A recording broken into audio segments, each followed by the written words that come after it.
What's up, fellas? In today's video, we continue our historic redraft series, and this time we are on to the 2007 NBA draft. Of course, the infamous KD and Greg Oden draft. If you have not seen any of these videos before, I've done a couple of redrafts already to this point. We began in 2003, and I'm basically just going through and redrafting and re-ranking the draft in the order in which I think these teams should have drafted based off the talent level of these players and the careers that they ended up having. And then we take a look at what those new selections would have done, what impact it would have had on those teams moving forward throughout the rest of, the next couple of years in the NBA, what kind of impact it would have had on the league. And that's why it is a historic redraft. But quickly, before we get started, if you're new here, what's up? My name is Tucker. I upload NBA content twice a day, every single day on this channel. So if you're looking for consistent NBA content, this is a great place to be. Also, if you liked the video, then let me know by leaving a like rating on the video. It helps get out to more people on YouTube, and it doesn't take very long. It helps me out a ton, and I would really appreciate it. And you can check me out at various socials at the bottom of the screen. There's a link tree down there that has every single social media that I have, and you can check that out down there if that's something that you are interested in. With those things said, let's begin our 2007 historic NBA redraft. And first up is the Portland Trailblazers. They originally, of course, selected Greg Oden. Injuries unfortunately derailed his career, and I don't think that we really need to make too much of a fuss about the fact that Kevin Durant is going to go number one here in the redraft. Initially went number two, but obviously in the redraft, he's going to go first overall to Portland. Now, how does this impact Portland? Well, at this point, Brandon Roy is still really, really good. He has not succumbed to the injuries that would eventually derail his entire career. So KD and Brandon Roy together is a really, really good team. And that probably means that Portland does not end up with Damian Lillard, because the reason that they got Lillard was because they traded Gerald Wallace to Brooklyn in exchange for a pick that ended up becoming the sixth pick in the draft in Damian Lillard. But if they have Kevin Durant and Brandon Roy rocking and rolling on this team by the time they do make that trade for the pick that became Dame, they're probably not trading away players for picks at that point. They're probably doing the opposite, and they're trying to cash in draft picks for good players to push this team towards possible championship contention, which means they probably don't end up with Dame by trading away Gerald Wallace, but they do, of course, end up with a really good team, at least for the time being, while Brandon Roy is still healthy and rocking and rolling there in Portland. That, of course, also means that we do not end up with our KD, Russ, James Harden super team there in Oklahoma City that does eventually make the finals, and that has an impact a little bit later down the road as well once we get to the Seattle, eventually Oklahoma City pick as well. So big impact on the league already just by the fact that Kevin Durant is going number one overall rather than second overall to Seattle. Next up now, at number two, there are a couple of guys that I think you could make the case to go number two overall here. Really, this top five is really, really solid in this class, and then things kind of fall apart. If you want to make the case for somebody else here at the second overall pick, that's fine. For me, I'm going to go with Marc Gasol. Initially, this was Kevin Durant. The reason I'm going Marc Gasol here is because of the longevity of his career over someone like Joakim Noah. I think at his peak, he's been a better player than someone like Al Horford, and Mike Conley has been a good but not great player. I think for most of his career, that's probably unfair. Mike Conley's had some really, really good seasons. I just think that Gasol has been better for his entire career, and that's why he goes number two overall to Seattle. Now, of course, this means that they don't end up with Kevin Durant there in Seattle and eventually Oklahoma City, but assuming that they do still end up with Russ and James Harden, Marc Gasol would be an awesome fit alongside those two guys. Of course, he's never going to replace what Kevin Durant did for them, but presumably the scoring and the perimeter stuff is already, accounted for between Harden and Russ, and then having that big guy that they really needed the entire time in Marc Gasol to be that defensive anchor would be huge for Seattle. So even though, of course, they don't end up with Kevin Durant, Marc Gasol is not a bad alternative here at all, especially assuming they end up with the same roster that they did have, and then you've got Russ, Harden, some kind of wing, Ibaka, and Gasol.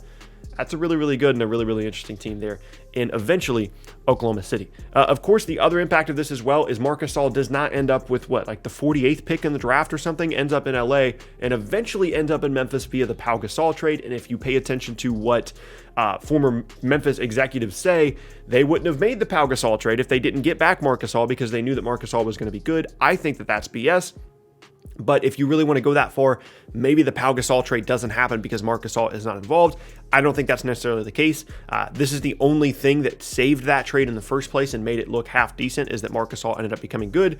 But I think Memphis makes the trade anyway because of whatever was going on between them and LA. But regardless, we don't have to get into that right now. Next up now, 3 and 4. Unfortunately, there are no changes here because Atlanta still ends up with Al Horford with the third pick, and Mike Conley still goes fourth overall to Memphis. Both have had really, really good, productive, long careers and are continually playing still now, of course. But just in terms of the redraft and the re-ranking, I think that actually is the proper pick. And so to this point, the only big difference we've seen in the top 4 is Gasol going all the way up from 48 to second, and then of course Durant going from 2 to 1. But I mean, 3 of the guys that are within the top 4 initially are still within the top 4 here, which is pretty rare as we've gone throughout these redrafts, with the exception of like the 2003 draft, of course, with LeBron and Melo and D Wade and Chris Bosh. Next up now, number 5, Boston. Again, an interesting one, and something that we continue to talk about in these mid to late 2000s redrafts is the fact that this Boston Big Three era that gets created and wins them the 2008 title was a result of a lot of different moves. And it's kind of been picked apart to this point because Rondo doesn't end up in Boston. Some of the assets in the KG trade don't end up in Boston.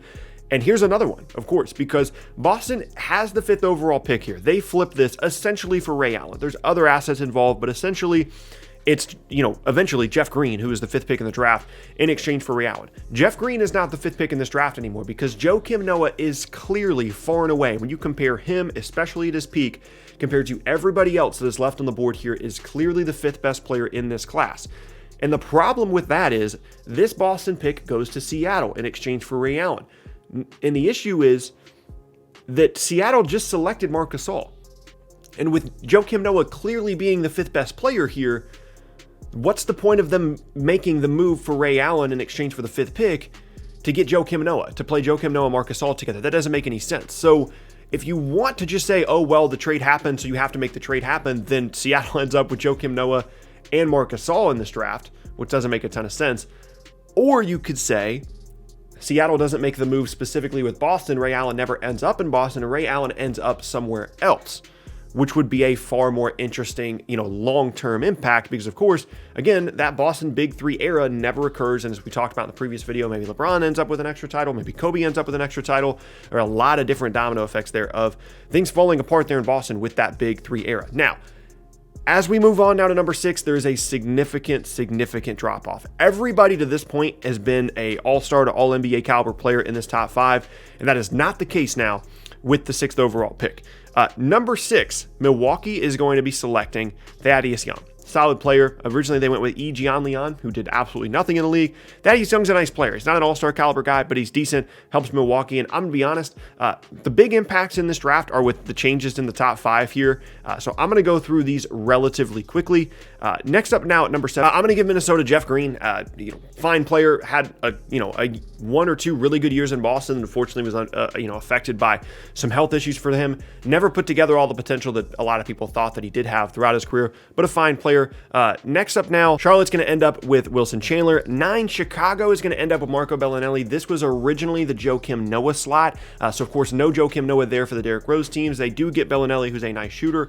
But Joakim Noah was, like an all-NBA caliber guy at times there in Chicago. And so not having him there on those Derrick Rose teams is definitely a significant difference maker moving forward for Chicago. 10, Sacramento gets Aaron Aflalo. 11, Atlanta gets Corey Brewer. 12, Philly gets Rodney Stuckey. 13, New Orleans gets Jared Dudley. 14, the LA Clippers, they end up with Tiago Splitter, which means, of course, that Tiago Splitter does not end up in San Antonio. And 15, Spencer Hawes goes to Detroit. The only reason I went through those so quickly is in comparison to some of these other redrafts, like none of these other guys, none of these other picks are really significant in terms of like future trades. Like they kind of are. Like Aaron Aflalo gets moved a couple of times.